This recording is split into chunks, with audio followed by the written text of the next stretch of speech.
Hi, and welcome to this edition of Peak Life. I'm Karen Myers, and today we're going to be talking about the homeless in our city.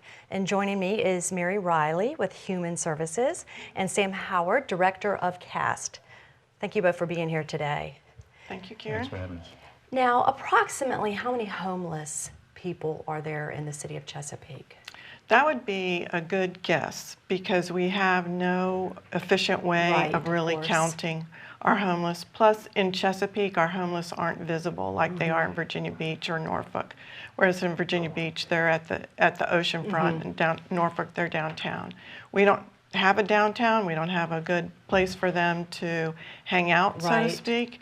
So it's hard for us to get a good count. But if I had to estimate, I would say between 200 to 400. Right now at the Resource Center, and between the Resource Center and CAST, we probably see 50, average about 50. And that is just in general 50, or? It rotates. Sometimes, it just depends. You know, we see different people every day at the Resource Center. And then the other thing is we have a lot of folks living in their cars. Right, right. And there are a lot of homeless in hotels that we can't even count. So tell us about the Resource Center that's new to our city. Yes, brand new. And we're very fortunate to have that resource because it gives us an opportunity to bring the homeless to a place where they can shower, where they can do their laundry, but most importantly, they can access resources. So they can gain information on employment, get help with employment, get some case management if they need it. Also, we will assist them in trying to find housing, also with veteran services, medical services, mainstream benefits. Whatever they come in seeking, whatever their need is, we'll try and help them with that resource. And that's a day center. That's a day center, Monday through Friday right now. All right, so talk about CAST, the Chesapeake Area Shelter Team. Well, we are very fortunate to have the Resource Center. That will be our bus pickup spot this year, where we pick up our guests at 7 o'clock at night, and the Resource Center will be open until 7 o'clock at night. So they will have that resource there, which is great, because that wasn't there before, so they can stay out of the cold there. And then we'll drop them off there again in the morning, at 7 o'clock in the morning. And that's when the Resource Center will open up again, which is, it's just a great, great thing for our guests. Yeah. And so what is CAST? Where do they stay? Okay, this is our 8th season with CAST, and they're housed at individual churches each week. So each church will host 1 week from a Wednesday to Wednesday. And so we have 20 churches this year who host CAST, and so that's a lot. That's good. It's great. We could always use more. We could have more, and we could have more churches we call helper churches who actually just help with the volunteers and the staffing. So if they can't accommodate people overnight, they can certainly help in other ways. Church, you bet, they sure can. We are very fortunate in our city to have so many churches that want to volunteer. It's just wonderful to have that resource as well. That faith-based Yes. organization. Now, what are some of the biggest needs of the Resource Center and CAST as far as, you know, any type of volunteerism or just items? Well, at the Resource Center, we need volunteers to assist with just daily routines, as well as we could use churches or individuals or groups to help out with lunch. And the lunch doesn't have to be anything elaborate. It can be a sandwich lunch, a bag lunch, anything that, you know, will bring substance to someone who's cold and hungry. So those are probably our biggest needs. We're well taken care of in terms of clothes. We have a clothing closet that both CAST and the Resource Center work very closely with. So we're good in that area, but really in terms of volunteers, and I think this, Sam can speak more to it, I think it's true with CAST as well, that the volunteers are the biggest resource need. Absolutely. If your church is already involved with CAST, I would just urge you to contact your church to get involved. If not, if your church is not involved and you'd like to become, be a volunteer, that's certainly possible. And you can contact us. We have an email address that I think you can post online. Yes, absolutely. And but the only other need really, there is a financial need. We have a fairly small budget, but we do have a need for finances with our bus transportation, fuel, and that sort of thing, insurance. And it takes a lot because you need that manpower because you provide meals as well? Absolutely. Oh, Okay. absolutely. The church provides hot dinner, hot breakfast, and a bag lunch usually.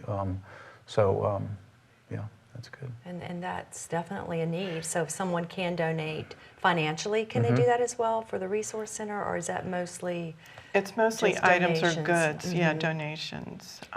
With CAST, it would be more beneficial for them Right, to. because you do, like you said, you are providing the transportation to and from the Resource Right. Center. So the gas is a big expense for CAST. We are a 501c3, so any donation will be tax deductible, and yeah, that would be great. So you mentioned the email address. So if someone wanted to volunteer for the Resource Center, how would they go about doing that? They would contact me either at 382-2321 or at my email as well, mriley@cityofchesapeake.net.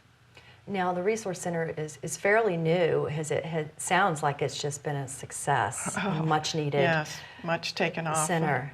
Just, we've gone, I mean, it's just exploded. That's great. Yes.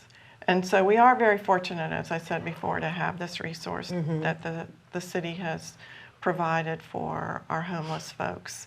And our goal is to get these folks housed off the street. So many of them have developed medical issues because they've been on the street. They just are in need of just so many things that I think the Resource Center will be a good assistance. And I can imagine that they sometimes wouldn't know where to go during the day. Exactly. And this gives them hopefully a direction. And like you Right. said, you mentioned the resources that are provided, like someone who's going to help them maybe find permanent Right. lodging.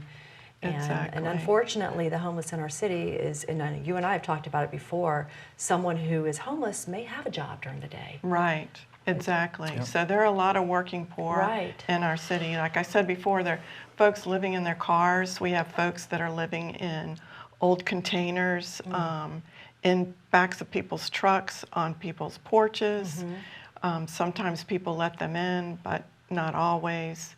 So we have more of a homeless population than is visible to our community. So we're very thankful to be able to get out and do some outreach to these folks and bring them to the center to get resources. And sometimes it's just life circumstances that have Exactly. ended someone up in this situation. Exactly. You never know when Absolutely. your child is going to be sick, and then it puts you in that financial drain. You never know when you're going to lose your job, and then all of a sudden you have a family to support, or you have yourself to support, or you might just find yourself getting into a little bit of trouble because you got into a fight, and the next thing you know you're in jail and you've lost your job.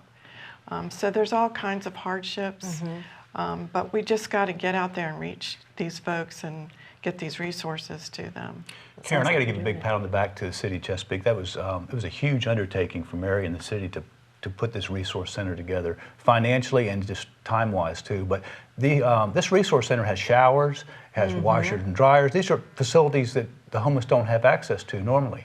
And because the churches, not all the churches have washers and dryers and showers, so it's just a great opportunity. Like you said, the folks that are working, can take a shower, and we have families, we have children, mothers and children who come, and it's just a great resource for them. And I know with being, going into the colder temperatures, but I know as well sometimes the heat can be just as bad. Yes. It's nice to have a place.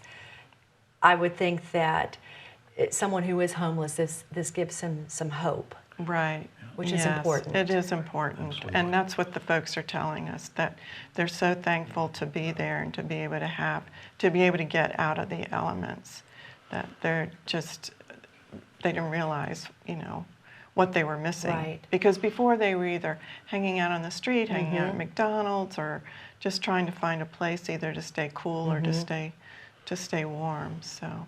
But I do want to mention one other thing, too, about our homeless population. We are starting to see a lot of youth over the age of 18, but between the ages of 18 and 24, who have been kicked out of their homes for one reason or another, or find themselves homeless. Right. A couple of them are living in their cars as well. So we do have a new program that's working with 18 to 24-year-olds trying to get them housed, and that's another population we're seeing quite a few of. Right. Well, it sounds like that these are wonderful programs, and I know that they do well with the homeless population, and hopefully we'll see a decline in those numbers soon. Yes, I hope so. All right. Well, Mary, Sam, thank you so much for joining me. We Thank you, appreciate it. Karen. Thanks, Thank you. I think that does it for this edition of Peak Life. We'll see you next time.